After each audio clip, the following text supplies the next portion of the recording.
ಇತ್ತೀಚೆಗೆ ಅಂದ್ರೆ ಫೆಬ್ರವರಿ 15, 2024ರಂದು ಮಾನ್ಯ ಪ್ರಧಾನಮಂತ್ರಿಯವರು ಪಿಎಂ ಸೂರ್ಯಘರ್ ಯೋಜನೆಗೆ ಚಾಲನೆಯನ್ನು ಕೊಟ್ಟಿದ್ದಾರೆ. ಈ ಯೋಜನೆಯ ಅಡಿಯಲ್ಲಿ ನೀವು ನಿಮ್ಮ ಮನೆಗಳಿಗೆ ಸೋಲಾರ್ ಪ್ಯಾನೆಲ್ ಅನ್ನ ಹಾಕಿಸಿದರೆ 78,000 ರೂಪಾಯಿವರೆಗೂ ಸಬ್ಸಿಡಿ ನಿಮಗೆ ಸಿಗುತ್ತೆ.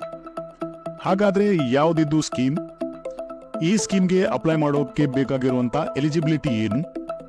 ಈ ಸ್ಕೀಮ್ನ ಅಡಿಯಲ್ಲಿ ಸಬ್ಸಿಡಿ ಬೆನಿಫಿಟ್ ತಗೊಳ್ಬೇಕು ಅಂತ ಹೇಳಿದ್ರೆ ಅದಕ್ಕೆ ನಾನು ಎಷ್ಟು ಹಣವನ್ನು ಇನ್ವೆಸ್ಟ್ ಮಾಡಬೇಕಾಗತ್ತೆ?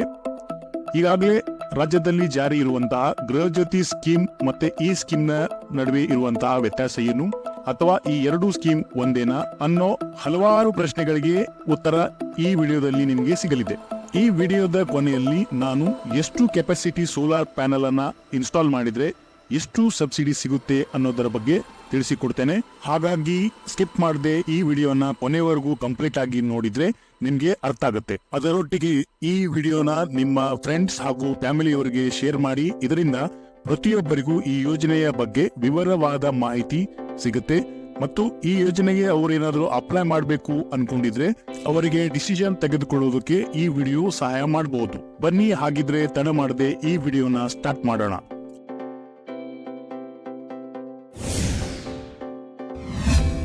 ಭಾರತ ಸರ್ಕಾರದಿಂದ ದೇಶದ ನಾಗರಿಕರ ಹಿತದೃಷ್ಟಿಯಿಂದ ಆಗಾಗ ಒಂದಿಲ್ಲ ಒಂದು ವಿವಿಧ ರೀತಿಯ ಯೋಜನೆಗಳನ್ನ ಜಾರಿ ಮಾಡ್ತಾ ಇರ್ತಾರೆ. ಅಂತದೇ ಒಂದು ಯೋಜನೆ ಅಂದ್ರೆ ಪಿಎಂ ಸೂರ್ಯಘರ್ ಮುಫ್ತ್ ಬಿಜಿಲಿ ಯೋಜನಾ. ಮಾನ್ಯ ಪ್ರಧಾನಮಂತ್ರಿಯವರಿಂದ ಘೋಷಣೆ ಆಗಿರುವಂತಹ ಈ ಸ್ಕೀಮ್ ದೇಶದ ಬಡ ಹಾಗೂ ಮಧ್ಯಮ ವರ್ಗದ ಕುಟುಂಬಗಳಿಗೆ ದುಬಾರಿ ವಿದ್ಯುತ್ ಬಿಲ್ ಪೇಮೆಂಟ್ ಮಾಡಿ ಬೇಸತ್ತ ಕುಟುಂಬಗಳಿಗೆ ಒಂದು ಪರಿಹಾರ ಒದಗಿಸುವ ಒಳ್ಳೆ ಉದ್ದೇಶದಿಂದ ದೇಶದ 1 ಕೋಟಿ ಮನೆಗಳಿಗೆ ಸೋಲಾರ್ ಪ್ಯಾನೆಲ್ ಅನ್ನು ಅಳವಡಿಸುವ ಅಭಿಯಾನವನ್ನು ಈ ಯೋಜನೆಯ ಮೂಲಕ ಶುರು ಮಾಡಲಾಗಿದೆ. ಅದಲ್ಲದೆ ಗ್ರೀನ್ ಎನರ್ಜಿ ಮಿಷನ್ಗೆ ಪ್ರೋತ್ಸಾಹ ಕೊಡುವುದರೊಟ್ಟಿಗೆ ಪರಿಸರ ಸಮತೋಲನ ಕಾಪಾಡುವುದು ಮತ್ತು ಹೊಸ ಉದ್ಯೋಗ ಅವಕಾಶಗಳನ್ನು ಸೃಷ್ಟಿ ಮಾಡೋದು ಈ ಯೋಜನೆಯ ಒಂದು ಮಿಷನ್ ಆಗಿದೆ. ಈ ಸ್ಕೀಮ್ನ ಉದ್ದೇಶ ಏನಪ್ಪಾ ಅಂತ ನಾವು ನೋಡೋದಾದ್ರೆ, ಪ್ರಧಾನಮಂತ್ರಿ ಸೂರ್ಯಘರ್ ಮುಫ್ತ್ ಬಿಜಿಲಿ ಯೋಜನೆಯ ಮೂಲಕ 1 ಕೋಟಿ ಮನೆಗಳಿಗೆ ಪ್ರತಿ ತಿಂಗಳು 300 ಯೂನಿಟ್ ಉಚಿತ ವಿದ್ಯುತ್ ನೀಡುವುದು. ಈ ಯೋಜನೆಯ ಮೂಲಕ 1 ಕೋಟಿ ಕುಟುಂಬಗಳಿಗೆ ವಾರ್ಷಿಕ 15,000 ಕೋಟಿ ಉಳಿತಾಯ ಮಾಡೋ ಗುರಿ ಇಟ್ಕೊಂಡಿದ್ದಾರೆ. ಅದರೊಟ್ಟಿಗೆ ಹೆಚ್ಚುವರಿ ವಿದ್ಯುತ್ ಜನರೇಟ್ ಮಾಡಿ ಆ ಹೆಚ್ಚುವರಿ ವಿದ್ಯುತ್ ಅನ್ನ ಪ್ರಾದೇಶಿಕ ಎಲೆಕ್ಟ್ರಿಸಿಟಿ ಸಪ್ಲೈ ಕಂಪನಿಗಳಿಗೆ ಮಾರಾಟ ಮಾಡಿ ಪ್ರತಿ ಕುಟುಂಬಕ್ಕೆ ಇನ್ಕಮ್ ಜನರೇಟ್ ಮಾಡುವಂತಹ ಒಂದು ಅವಕಾಶವನ್ನ ಕಲ್ಪಿಸಿಕೊಡಲಾಗುತ್ತೆ. ಅದರೊಂದಿಗೆ ಇತ್ತೀಚೆಗೆ ನೀವು ಗಮನಿಸಿರಬಹುದು, ಈ ಎಲೆಕ್ಟ್ರಿಕ್ ವೆಹಿಕಲ್ ಗಳ ಮಾರಾಟ ಸಹ ಮಾರ್ಕೆಟ್ ಅಲ್ಲಿ ಜಾಸ್ತಿ ಆಗ್ತಾ ಇದೆ. ಈ ಸ್ಕೀಮ್ ನ ಮುಖಾಂತರ ಎಲೆಕ್ಟ್ರಿಕ್ ವೆಹಿಕಲ್ ಚಾರ್ಜಿಂಗ್ ಫೆಸಿಲಿಟಿಯನ್ನ ಹೆಚ್ಚಿಸುವುದು ಸಹ ಈ ಸ್ಕೀಮ್ ನ ಗುರಿಯಾಗಿದೆ. ಈ ಸ್ಕೀಮ್ ನಿಂದ ಸೋಲಾರ್ ಪ್ಯಾನೆಲ್ ಸಪ್ಲೈ ಹಾಗೂ ಇನ್ಸ್ಟಾಲೇಷನ್ ಮಾಡುವಂತಹ ವೆಂಡರ್ಸ್ ಗಳಾಗಿರ್ಬೋದು, ಉದ್ಯಮಿಗಳಿಗಾಗಿರ್ಬೋದು ಸಾಕಷ್ಟು ಅವಕಾಶ ದೊರೆಯುತ್ತೆ. ಈ ಫೀಲ್ಡ್ ನಲ್ಲಿ ಕೆಲಸ ಮಾಡುವಂತ ಅಂದ್ರೆ ಸೋಲಾರ್ ಪ್ಯಾನೆಲ್ ತಯಾರಿಕೆ, ಇನ್ಸ್ಟಾಲೇಷನ್, ಮೇಂಟೆನೆನ್ಸ್ ನಲ್ಲಿ ಯಾರು ಟೆಕ್ನಿಕಲ್ ಸ್ಕಿಲ್ ಹೊಂದಿರುವಂತಹ ಯುವಕರಿದ್ದಾರೆ ಅವರಿಗೆ ಸಾಕಷ್ಟು ಉದ್ಯೋಗ ಅವಕಾಶ ಸೃಷ್ಟಿ ಮಾಡುವಂತ ಹಲವಾರು ಉದ್ದೇಶಗಳು ಈ ಸ್ಕೀಮ್ ನದ್ದಾಗಿರುತ್ತೆ. ಈಗ ಏನಿದು ಯೋಜನೆ ಅಂತ ನಾವು ನೋಡೋಣ. ನಾನು ಆಗ್ಲೇ ಹೇಳಿದ ಹಾಗೆ ಪಿಎಂ ಸೂರ್ಯಘರ್ ಮುಫ್ತ್ ಬಿಜಿಲಿ ಯೋಜನೆ ಬಡ ಹಾಗೂ ಮಧ್ಯಮ ಕುಟುಂಬಗಳಿಗೆ ಪ್ರತಿ ತಿಂಗಳು 300 ಯೂನಿಟ್ ಫ್ರೀ ವಿದ್ಯುತ್ ಅನ್ನ ಒದಗಿಸುವುದು ಮತ್ತು ಸೋಲಾರ್ ರೂಫ್ ಟಾಪ್ ಅನ್ನ ಇನ್ಸ್ಟಾಲ್ ಮಾಡಿಸುವಂತಹ ಸ್ಕೀಮ್ ಆಗಿದೆ. ಹಾಗಾದ್ರೆ ಈ ಯೋಜನೆ ಕಂಪ್ಲೀಟ್ ಆಗಿ ಹೊಸ ಸ್ಕೀಮ್ ಅಂತ ನೀವು ಕೇಳೋದಾದ್ರೆ, ಇದು ಹೊಸ ಸ್ಕೀಮ್ ಅಲ್ಲ. 2019ರಲ್ಲಿ ಕೇಂದ್ರ ಸರ್ಕಾರವು ಇದೇ ರೀತಿಯಾದಂತಹ ಪಿಎಂ ಸೂರ್ಯೋದಯ ಅಂತ ಯೋಜನೆಯನ್ನು ತಂದಿರುತ್ತೆ. ಅದೇ ಯೋಜನೆಯಲ್ಲಿ ಇವರು ಸ್ವಲ್ಪ ನವೀಕರಣ ಮಾಡಿ ಅದನ್ನೇ ಪಿಎಂ ಸೂರ್ಯಘರ್ ಯೋಜನೆ ಅಂತ ಪ್ರಾರಂಭ ಮಾಡಿದ್ದಾರೆ. ಹಾಗಾದ್ರೆ ರಾಜ್ಯ ಸರ್ಕಾರದಲ್ಲಿರುವ ಗೃಹಜ್ಯೋತಿ ಮತ್ತೆ ಈ ಸ್ಕೀಮ್ ಎರಡು ಒಂದೇನಾ ಅಂತ ನೀವು ಕೇಳೋದಾದ್ರೆ, ಇಲ್ಲ, ಇವೆರಡು ಕಂಪ್ಲೀಟ್ ಆಗಿ ಬೇರೆ ಬೇರೆ ಸ್ಕೀಮ್. ಈ ಸೂರ್ಯಘರ್ ಯೋಜನೆಯಲ್ಲಿ ನೀವು ಸೋಲಾರ್ ರೂಫ್ ಟಾಪ್ ಹಾಕಿದ ಮೇಲೆ ನಿಮಗೆ 300 ಯೂನಿಟ್ ವಿದ್ಯುತ್ ಫ್ರೀ ಆಗುತ್ತೆ. ಇನ್ನು ಈ ಸ್ಕೀಮ್ಗೆ ಅಪ್ಲೈ ಮಾಡಬೇಕು ಅಂತ ಹೇಳಿದ್ರೆ ಏನೆಲ್ಲ ಎಲಿಜಿಬಿಲಿಟಿ ಬೇಕು ಅನ್ನೋದನ್ನ ನೋಡೋದಾದ್ರೆ, ಮೊದಲಿಗೆ ಭಾರತದ ನಾಗರಿಕನಾಗಿರ್ಬೇಕು. ಎರಡನೇದಾಗಿ ಈ ಯೋಜನೆಗೆ ಅಪ್ಲೈ ಮಾಡುವವರು 18 ವರ್ಷ ಹಾಗೂ ಅದಕ್ಕಿಂತ ಹೆಚ್ಚಿನ ವಯಸ್ಸಿನವರಾಗಿರ್ಬೇಕು. ಮೂರನೆಯದಾಗಿ ನಿಮ್ಮ ಮನೆಗೆ ಸರ್ಕಾರದ ಅಥವಾ ಎಲೆಕ್ಟ್ರಿಸಿಟಿ ಕಂಪನಿಗಳಿಂದ ಮಾನ್ಯವಾದಂತ ವಿದ್ಯುತ್ ಸಂಪರ್ಕ ಹೊಂದಿರಬೇಕು. ಇನ್ನು ನಾಲ್ಕನೇದಾಗಿ ನಿಮ್ಮ ಮನೆಯು ಸೋಲಾರ್ ಪ್ಯಾನೆಲ್ ನ ಇನ್ಸ್ಟಾಲ್ ಮಾಡೋದಕ್ಕೆ ಸೂಕ್ತ ಆಗಿರಬೇಕು. ಐದನೇದಾಗಿ ಇದಕ್ಕೂ ಮುಂಚೆ ನೀವು ಯಾವುದೇ ತರನಾದಂತಹ ಸೋಲಾರ್ ಸಬ್ಸಿಡಿಯನ್ನ ಪಡೆದಿರಬಾರದು ಅಂತ ಹೇಳ್ತಾರೆ. ಇನ್ನು ಆರನೇದಾಗಿ ಈ ಯೋಜನೆಯು ಬಡ ಹಾಗೂ ಮಧ್ಯಮ ಕುಟುಂಬದವರಿಗೆ ಹೆಚ್ಚಿನ ಆದ್ಯತೆ ನೀಡುವುದರಿಂದ ಅದಕ್ಕೆ ಸಂಬಂಧಪಟ್ಟ ಅಂದ್ರೆ ಬಡ ಹಾಗೂ ಮಧ್ಯಮ ಕುಟುಂಬದವರು ಅಪ್ಲೈ ಮಾಡಿದ್ರೆ ಅವರಿಗೆ ಈ ಸ್ಕೀಮ್ ನಲ್ಲಿ ಕನ್ಸಿಡರ್ ಮಾಡುವ ಚಾನ್ಸಸ್ ಜಾಸ್ತಿ ಇರುತ್ತೆ. ಇನ್ನು ಈ ಯೋಜನೆಯ ವಿಶೇಷತೆ ಏನಪ್ಪಾ ಅಂತ ನಾವು ನೋಡೋದಾದ್ರೆ, ಮೊದಲನೆಯ ವಿಶೇಷತೆ ಏನಪ್ಪಾ ಅಂತ ಹೇಳಿದ್ರೆ ಹಣಕಾಸಿನ ನೆರವು ಹಾಗೂ ಸಬ್ಸಿಡಿ. ಈ ಯೋಜನೆಯ ಫಲಾನುಭವಿಗಳಿಗೆ ರಿಯಾಯಿತಿ ಅಡಿಯಲ್ಲಿ ಸಾಲದ ಸೌಲಭ್ಯ ಜೊತೆಗೆ ಡೈರೆಕ್ಟ್ ಬೆನಿಫಿಟ್ ಟ್ರಾನ್ಸ್ಫರ್ ನ ಮೂಲಕ ಅವರ ಬ್ಯಾಂಕ್ ಅಕೌಂಟ್ಗೆ ಸಬ್ಸಿಡಿ ಹಣನ ಜಮಾ ಮಾಡಲಾಗುತ್ತೆ. ಇದರಿಂದ ಅವರಿಗೆ ಯಾವುದೇ ರೀತಿಯ ಆರ್ಥಿಕ ಹೊರೆ ಆಗುವುದಿಲ್ಲ. ಇನ್ನ ಎರಡನೇ ವಿಶೇಷತೆ ನೋಡೋದಾದ್ರೆ ಸೋಲಾರ್ ಪವರ್.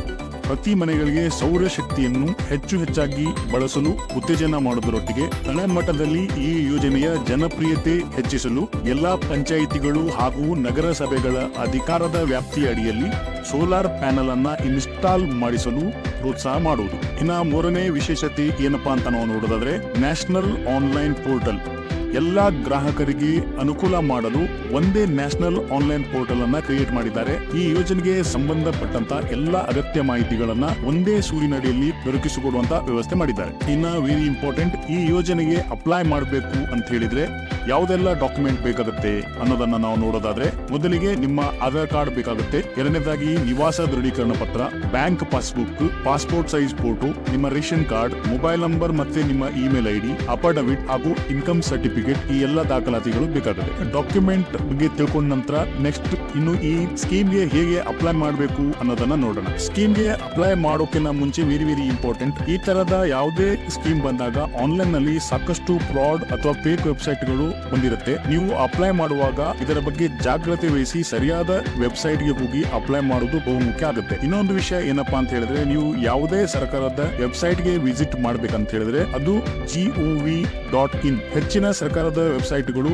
gov.in ನಿಂದ ಎಂಡ್ ಆಗ್ತಾ ಇರುತ್ತೆ. ಅದನ್ನ ನೀವು ಒಮ್ಮೆ ಖಂಡಿತ ಚೆಕ್ ಮಾಡಿ ಮತ್ತೆ ವಿಸಿಟ್ ಮಾಡೋದು ಸೇಫ್. ಈಗ ಹೇಗೆ ಅಪ್ಲೈ ಮಾಡೋದು ಅನ್ನೋದನ್ನ ನೋಡೋಣ. ಮೊಟ್ಟ ಮೊದಲಿಗೆ ನೀವು PM ಸೂರ್ಯಗರ್ PMSURYAGHAR.gov.in ವೆಬ್ಸೈಟ್ ಗೆ ಹೋಗಿ ಹೋಮ್ ಪೇಜ್ ನಲ್ಲಿ apply for roof top solar ಗೆ ಕ್ಲಿಕ್ ಮಾಡಿ. ಮೊದಲಿಗೆ ನೀವು ಇಲ್ಲಿ ಆನ್ಲೈನ್ ನಲ್ಲಿ ರಿಜಿಸ್ಟರ್ ಮಾಡಬೇಕಾಗುತ್ತೆ. ರಿಜಿಸ್ಟರ್ ಮಾಡಲು ನಿಮ್ಗೆ ಕೆಲವು ಡೀಟೇಲ್ಸ್ ನ ಅಗತ್ಯ ಬೀಳಬಹುದು. ಅದ್ಯಾವುದಪ್ಪ ಅಂತ ಹೇಳಿದ್ರೆ ಸ್ಟೇಟ್ ನ ಹೆಸರು, ಎಲೆಕ್ಟ್ರಿಸಿಟಿ ಡಿಸ್ಟ್ರಿಬ್ಯೂಷನ್ ಕಂಪನಿ ಹೆಸರು, ಅಂದ್ರೆ ಈ ಬೆಂಗಳೂರು ರೀಜನ್ ಅಲ್ಲಿ ಇದ್ರೆ ಬೆಸ್ಕಾಂ ಇರುತ್ತೆ, ಮಂಗಳೂರು ರೀಜನ್ ಅಲ್ಲಿ ಇದ್ರೆ ಮೆಸ್ಕಾಂ ಅಂತ ಇರುತ್ತೆ, ಹುಬ್ಳಿ ರೀಜನ್ ಅಲ್ಲಿ ಇದ್ರೆ ಹೆಸ್ಕಾಂ ಅಂತ ಇರುತ್ತೆ, ಗುಲ್ಬರ್ಗಾ ರೀಜನ್ ಅಲ್ಲಿ ಇದ್ರೆ ಜೆಸ್ಕಾಂ ಅಂತ ಇರುತ್ತೆ. ಸೊ ಯಾವ ರೀಜನ್ ಅಲ್ಲಿ ಇರ್ತೀರಿ ಆ ಕಂಪನಿ ಹೆಸರನ್ನ ನೀವು ಸೆಲೆಕ್ಟ್ ಮಾಡ್ಕೋಬೇಕಾಗುತ್ತೆ. ನಿಮ್ಮ electricity consumer number, mobile number, email ID ತಕೊಂಡು ನೀವು ರಿಜಿಸ್ಟರ್ ಮಾಡ್ಕೊಳ್ಬೇಕಾಗುತ್ತೆ. ಇನ್ನು ಸ್ಟೆಪ್ 2 ಅಲ್ಲಿ ಕನ್ಸ್ಯೂಮರ್ ನಂಬರ್ ಮತ್ತೆ ನಿಮ್ಮ ಮೊಬೈಲ್ ನಂಬರ್ ನಿಂದ ಲಾಗಿನ್ ಮಾಡ್ಕೊಳ್ಳಿ. ಅಲ್ಲಿ ಕೊಟ್ಟಿರುವ ಫಾರ್ಮ್ ನ ಅನುಸಾರವಾಗಿ ರೂಫ್ ಟಾಪ್ ಸೋಲಾರ್ ಗೆ ಅಪ್ಲೈ ಮಾಡಿ. ಸ್ಟೆಪ್ 3 ಅಲ್ಲಿ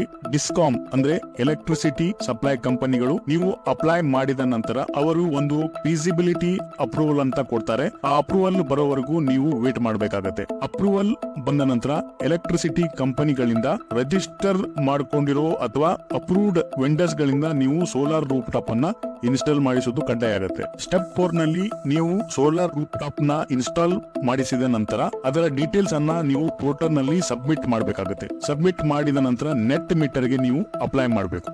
ಸ್ಟೆಪ್ 5 ನೆಟ್ ಮೀಟರ್ ಇನ್ಸ್ಟಾಲ್ ಆದ ನಂತರ ಎಲೆಕ್ಟ್ರಿಸಿಟಿ ಕಂಪನಿಯವರು ಒಮ್ಮೆ ಇನ್ಸ್ಪೆಕ್ಷನ್ ಮಾಡ್ಲಿಕ್ಕೆ ಬರ್ತಾರೆ. ಇನ್ಸ್ಪೆಕ್ಟ್ ಮಾಡಿದ ನಂತರ ಅವರು ನಿಮಗೆ ಕಮಿಷನಿಂಗ್ ಸರ್ಟಿಫಿಕೇಟ್ ಅನ್ನ ಜನರೇಟ್ ಮಾಡಿ ಕೊಡ್ತಾರೆ. ಸ್ಟೆಪ್ ನಂಬರ್ 6 ಒಮ್ಮೆ ನಿಮ್ಮ ಕಮಿಷನಿಂಗ್ ಸರ್ಟಿಫಿಕೇಟ್ ಜನರೇಟ್ ಆದ್ಮೇಲೆ ನಿಮ್ಮ ಬ್ಯಾಂಕ್ ಅಕೌಂಟ್ ಡೀಟೇಲ್ಸ್ ಮತ್ತು ಒಂದು ಕ್ಯಾನ್ಸಲ್ ಚೆಕ್ ಅನ್ನ ನೀವು ಪೋರ್ಟಲ್ ನಲ್ಲಿ ಸಬ್ಮಿಟ್ ಮಾಡಬೇಕಾಗುತ್ತೆ. ನೀವು ಈ ಡೀಟೇಲ್ಸ್ ಅನ್ನ ಸಬ್ಮಿಟ್ ಮಾಡಿದ 30 ದಿವಸದ ನಂತರ ನಿಮಗೆ ನಿಮ್ಮ ಸಬ್ಸಿಡಿ ನಿಮ್ಮ ಬ್ಯಾಂಕ್ ಅಕೌಂಟ್ ಗೆ ಜಮಾ ಆಗಿರುತ್ತೆ. ಇಲ್ಲಿ ಇನ್ನೊಂದು ಇಂಪಾರ್ಟೆಂಟ್ ವಿಷಯ ಏನಂದ್ರೆ ನಿಮ್ಗೆ ನಿಮ್ಮ ಎಲೆಕ್ಟ್ರಿಸಿಟಿ ಕನ್ಸಂಪ್ಷನ್ ಎಷ್ಟಿದೆ, ಅದಕ್ಕೆ ಎಷ್ಟು ಕಿಲೋವ್ಯಾಟ್ ಅನ್ನ ಇನ್ಸ್ಟಾಲ್ ಮಾಡಬೇಕು ಅನ್ನೋ ಕನ್ಫ್ಯೂಷನ್ ಇದ್ರೆ ಇದಕ್ಕೆ ಪೋರ್ಟಲ್ ನಲ್ಲಿ ನೀವು ನಿಮ್ಮ ಡೀಟೇಲ್ಸ್ ಅನ್ನ ಅಪ್ಡೇಟ್ ಮಾಡಿದ ನಂತರ ನಿಮ್ಮ ಮನೆಗಳಿಗೆ ಎಷ್ಟು ಕಿಲೋವ್ಯಾಟ್ ಪ್ಲಾಂಟ್ ಸೂಟ್ ಆಗುತ್ತೆ ಅನ್ನೋದ್ರ ಬಗ್ಗೆ ರೆಕಮೆಂಡೇಶನ್ ಕೂಡ ನಿಮ್ಗೆ ಪೋರ್ಟಲ್ ನಲ್ಲಿಯೇ ಸಿಗುತ್ತೆ. ಇನ್ನು ವೆರಿ ಇಂಪಾರ್ಟೆಂಟ್, ಸಬ್ಸಿಡಿ ನಮ್ಗೆ ಎಷ್ಟು ಸಿಗುತ್ತೆ ಅನ್ನೋದನ್ನ ನೋಡೋಣ. ಸಬ್ಸಿಡಿ ಸಿಗೋದು ಕಂಪ್ಲೀಟ್ ಆಗಿ ನಾವು ನಮ್ಮ ಮನೆಯ ರೂಫ್ ಟಾಪ್ ನ ಮೇಲೆ ಎಷ್ಟು ಕೆಪಾಸಿಟಿಯ ಸೋಲಾರ್ ಪ್ಲಾಂಟ್ ಅನ್ನ